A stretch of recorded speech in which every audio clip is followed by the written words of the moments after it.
kita sesuai tugas yang diberikan, di sini kami akan mencari anak pendeta kami. Sehingga itu kami harus memperkenalkan diri kami terlebih dahulu. Nama saya Epson Turbangarigo dari kelas 9A. Nah, perkenalkan nama saya Lantas Tompel dari kelas 9E. Saya Kiki dari kelas 9B. Saya Nalita di kelas 9G. Saya Satria Sela dari kelas 9C. Kali ini kami akan mencari pendeta kami di tempat sebelum itu. Silakan Amon untuk perkenalkan diri Amon terlebih dahulu. Saya pendeta Juan dari situ orang melayani dari integrasi di AKBP di AKBP Galatia, Desa Sungai Langkai, distrik 20 Kepulauan Riau. Ya. Kami akan memberikan beberapa pertanyaan. Untuk pertanyaan pertama akan dibuka oleh Nabi. Dan pertanyaan pertama dari aku. Menurut Ama, apa sih pelayanan gereja itu, Ama? Ya, terima kasih Nadine. Pelayanan tentu yang kita lihat di sini ada yang dilayani, ada yang melayani. Kalau dibilang pelayanan berarti memberikan sesuatu dengan tulus dan ikhlas. Itu dulu. Seperti mana yang diteladankan oleh Yesus. Tentu seluruh gereja melihat semua senternya adalah Yesus sendiri. Yesuslah yang memulai pelayanan itu dengan tulus dan ikhlas. Maka pelayanan itu adalah sebuah kegiatan yang dilakukan dengan tulus dan ikhlas tanpa melihat apa yang mau diterima. Jangan seperti yang lain-lain. Karena saya melayani, saya akan dapat ini. Itu bukan pelayanan. Pelayanan dilakukan dengan sukacita, dengan tulus dan ikhlas. Itulah pelayanan yang Amang terjemahkan sendiri. Tadi kan Amang sudah menjelaskan pengertian dari pelayanan. Sekarang saya akan bertanya, bagaimana pelayanan itu dapat diterima secara ikhlas oleh semua orang? Iya, Aldo, tentu pelayanan itu nggak semua bisa diterima orang. Kenapa Amang bilang gitu? Begini, kita tadi awalnya Amang sudah katakan, barometernya adalah Yesus. Yesus saja tidak semua menerima. Tetapi ingat, yang dilakukan Yesus dasarnya adalah kebaikan.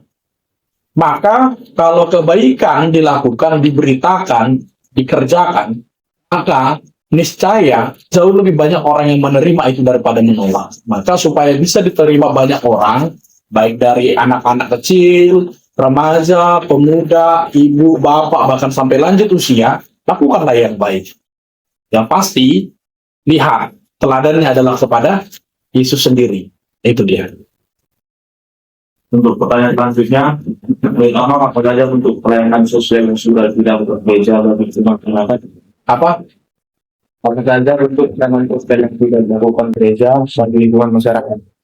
Bagi lingkungan masyarakat, nah, di gereja itu ada 3 tugas gereja, 3 tugas gereja. Yang pertama koinonia, yang kedua itu marturia, yang ketiga itu diakonia. Dari 3 tugas ini yang ditanya si Joy itu merujuk kepada diakonia, yaitu pelayanan sosial. Nah, di diakoni sosial sendiri dia memiliki beberapa seksi-seksi atau divisi-divisi. Salah satunya pendidikan, yang kedua humas, dan yang ketiga kesehatan. Nah, di pertanyaan si Joy, apa aja yang sudah dilakukan? Tentu yang paling pertama yang dapat dilakukan, jangan menjadi batu sandungan di tengah lingkungan itu. Seperti contoh, ini contoh dulu sebelum ke pelayanannya ya. Contohnya, gereja kita ini kan berada di tempat orang yang beragam, bukan cuma orang Kristen yang ada di sini. Maka datanglah ke gereja dengan tidak menjadi batu sandungan. Contoh ketika jemaat datang membawa kendaraan, jangan menjadi kendaraan itu yang menghalangi. Itu kan dapat juga mengganggu teman-teman kita sekitar. Baru yang kedua, apa pelayanan sosial yang sudah dilakukan di gereja kepada teman-teman? Salah satunya sederhananya, tidak harus aksi nyata yang besar baru untuk pelayanan, tapi yang paling sederhana contoh. Ketika kita mengucapkan kata selamat kepada hari-hari agama tertentu, hari-hari perayaan agama tertentu, itu sudah masuk dalam kegiatan sosial. Baru yang selanjutnya, di beberapa gereja pasti sering kali melakukan untuk menjalin silaturahmi.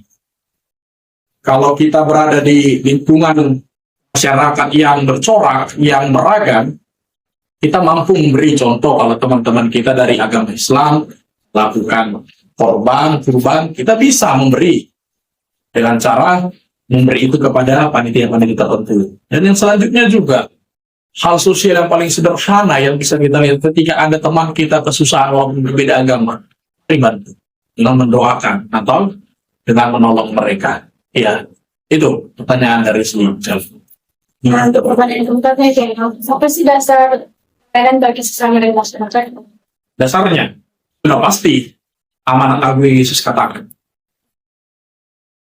Salah satunya selain daripada memberitakan Injil kepada seluruh makhluk, salah satunya juga adalah hukum yang dikasih Yesus. Kasihlah Tuhan alam dengan segenap hatimu dan juga kasih sesama manusia. Tentu itu dasarnya, itu barometer kita.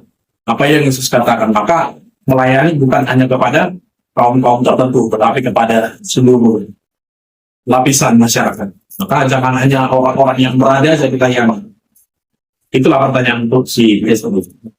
Oke, emang tadi sudah banyak dari teman-teman saya yang memberikan pertanyaan tentang pelayanan. Sekarang saya akan bertanya tentang pelayanan. Untuk pertanyaan terakhir, apa yang harus dipersiapkan gereja atau orang Kristen untuk melayani sesama?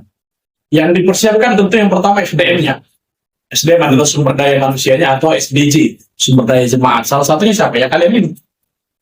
Dari sekolah minggu dipersiapkan dengan cara mencintai gereja, dengan cara mencintai peribadahan, dengan cara mengikuti segala bentuk pelayanan. Ketika kalian lihat itu, remaja-remaja lihat apa yang dilakukan gereja mulai dari pelayanan kategorial ke sekolah minggu, harusnya juga di situ terjadi pembelajaran. Nah, ketika sudah menjadi itu pembelajaran, maka dari situlah mulanya untuk dapat melengkapi siapa-siapa saja yang ikut dalam pelayanan itu. Yang kedua juga, sebagai sumber memperlengkapi, salah satu yang paling sederhana yang dilakukan gereja adalah dengan melakukan kelas katekisasi CD. Kalau di gereja kita dikenal dengan rumah luar. Jadi itu bukan hanya sebatas mempersiapkan orang untuk meneguhkan CD, bukan. Tetapi di kelas katekisasi atau di kelas rumah luar, kita akan dihantar bagaimana melihat gereja secara skop luas, ada pelayanan, ada tugas gereja lakukan. Begitu juga dengan tanggung jawab setiap jemaat. Ingatlah, yang bertanggung jawab dalam gereja bukan hanya orang tua, bukan hanya kaum bapak, kaum ibu. Sekolah minggu juga bertanggung jawab dalam tugas gereja. Remaja juga harus bertanggung jawab dalam tugas dan pelayanan gereja. Maka supaya dapat pelayanan itu dengan baik, semua pengisi gereja, semua jemaat, kalau sudah dikatakan jemaat, bukan hanya bapak, ibu, anak kecil juga, yang baru lahir juga, di gereja kita juga kan, begitu lahir langsung diwaktakan kan, tinggal langsung. Artinya mereka ikut juga bertanggung jawab dalam pelayanan gereja kita. Ya, itulah. Oke, tadi sudah ada 5 pertanyaan yang kami tanyakan kepada pendeta dan sudah dijawab semuanya.